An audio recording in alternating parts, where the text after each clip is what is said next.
Ya, continuamos entonces. Ya, las membranas ovulares entonces son tres: el amnios, que es la membrana interna, el corion, que es la membrana externa, y la decidua, que va a corresponder solamente al sitio del lecho placentario, donde se ha producido la implantación de la placenta. Mencionamos el corion frondoso, puesto que el corion frondoso va a formar parte, junto con la decidua, de la formación de la placenta y se encuentra en el polo abembrionario. El corion calvo, que se encuentra en el polo abembrionario, o sea, donde no está el embrión, va a sufrir un proceso de degeneración. Ya hemos mencionado que el endometrio se divide en una decidua capsular, que encapsula al blastocisto, en una decidua basal, que juntamente el corion frondoso van a contribuir a la formación de la placenta, y la decidua refleja, que se va a extender al resto de la cavidad uterina. El amnios, que es la membrana interna, se va a caracterizar por ser flexible, resistente y ser avascular. Este va a estar constituido por una capa epitelial, una membrana basal, una capa compacta acelular y células mesenquimáticas, y va a tener una zona esponjosa. Este amnios también se divide en dos: el amnios reflejo, que va a estar en relación con el corion leve y la cavidad uterina; el amnios placentario, que está en relación a la placenta y está también en contacto con el feto; y el amnios umbilical, que va a ir a tapizar la parte más externa del cordón umbilical. Histológicamente tenemos la composición tanto del amnios como del corion, y como podemos observar, están constituidos casi en el 90% de su estructura por los distintos tipos de colágeno.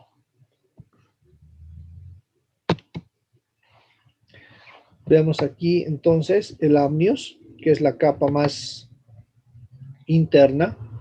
Este es el amnios. Después la capa más externa, el corion.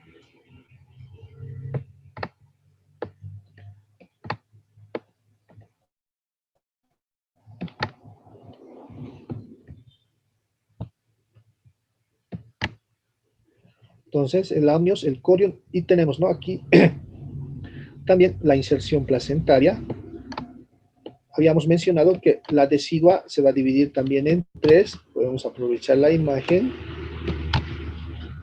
Esta es la decidua basal, que está en relación al corion frondoso y forma parte de la placenta.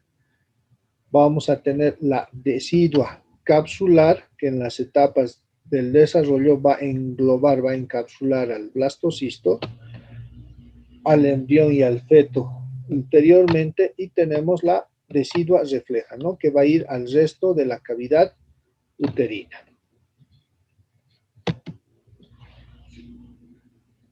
Circulación uteroplacentaria.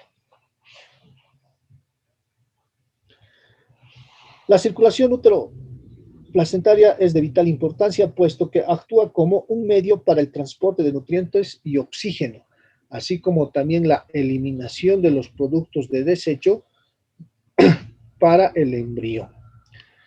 Esta circulación uteroplacentaria se produce en un inicio, como hemos dicho, por la erosión de las arterias espirales o sinusoides maternos, que van a caer en los espacios lacunares, para que a través de las vellosidades nutricias se pueda producir este intercambio de nutrientes y de gases, y también de desechos, que son dañinos para el desarrollo del producto.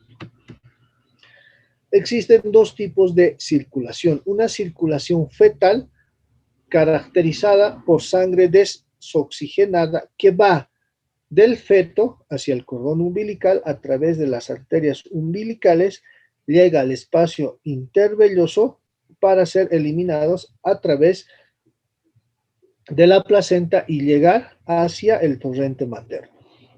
La circulación materna. Esta es importante porque se encarga de la homeostasis fetal, o sea, del equilibrio del feto. La sangre materna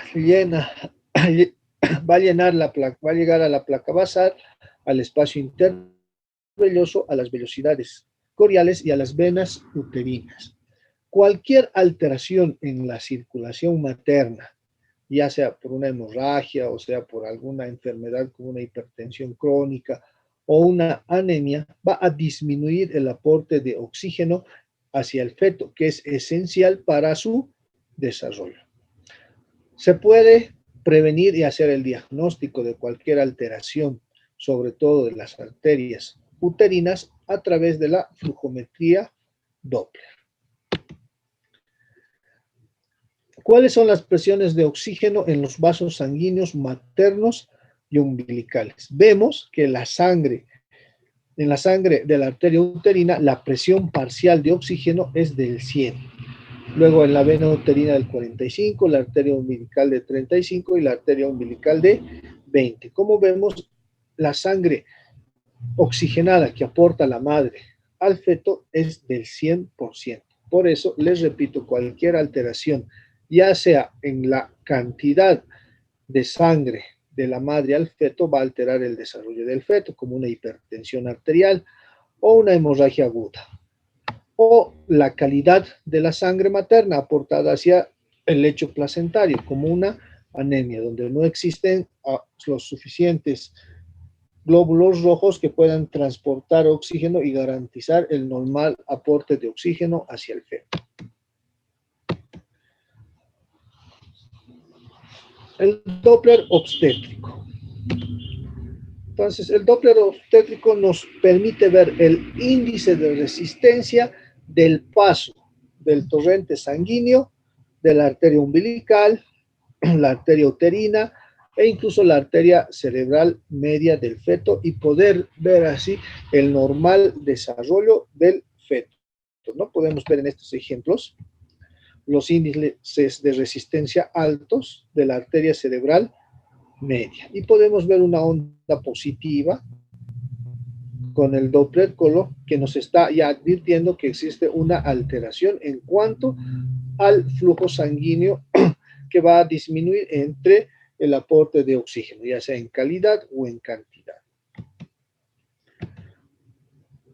Podemos ver también la flujometría y el índice de resistencia de las arterias umbilicales, esto como ejemplo, porque vamos a avanzar en vitalidad embrionaria y fetal, la importancia del aporte sanguíneo materno, ¿no? Esto es para que conozcan. Miren la diferencia, ¿no? Este es el índice de resistencia normal y aquí vemos alterado, ¿no? El índice de resistencia del paso de la sangre a través de las paredes arteriales, en este caso de las arterias umbilicales. Mecanismos de transporte placentario. Bueno, la placenta representa el órgano de intercambio transitorio que está programado para subsistir 280 días y 40 semanas.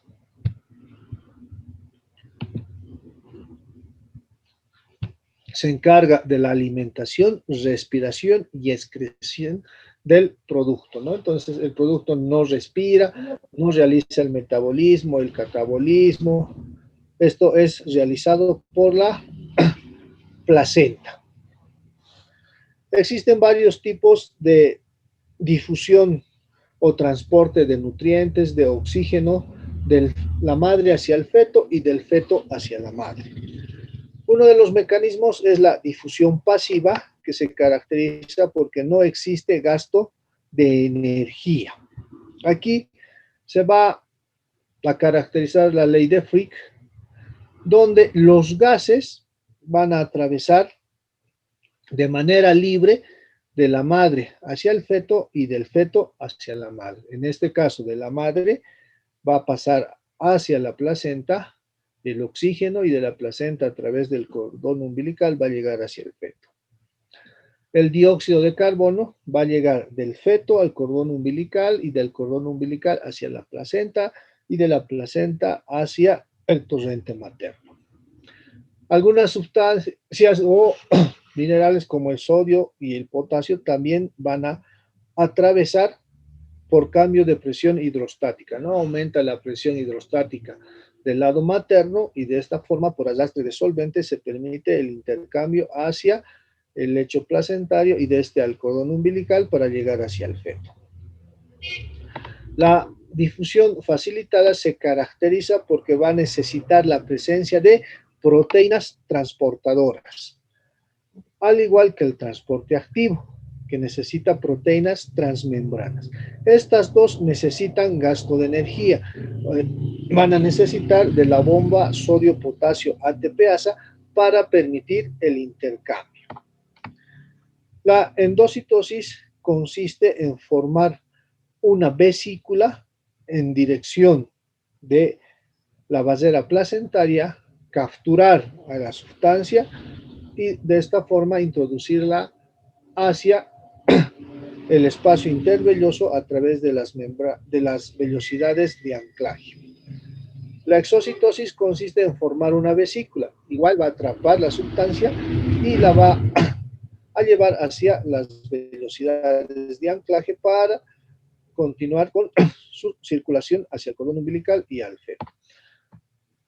Toda sustancia para atravesar la placenta depende de su concentración y también de la superficie de implantación.